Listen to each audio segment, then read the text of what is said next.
Welcome back to You Heard It Here with Dr. Gary. I'm Gary, one of the clinical audiologists and part of the ownership team here with Advanced Hearing Group in Scottsdale, Arizona. This is earwax removal vlog number 59. Today, we're going to take a look at an ear that's full of dead skin, earwax, and some hair.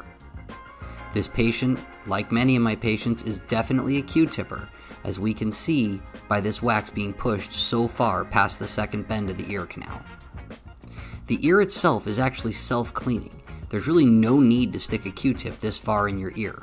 By pushing the Q-tip down further, all you're doing is pushing that dead skin, wax, and debris further down the ear canal.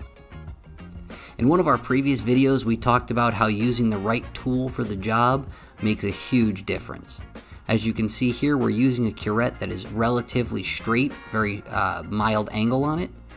But as we look up to the top left of the ear canal, we're going to see some earwax that it's very difficult to get to with a curette in this shape, as you can see right there.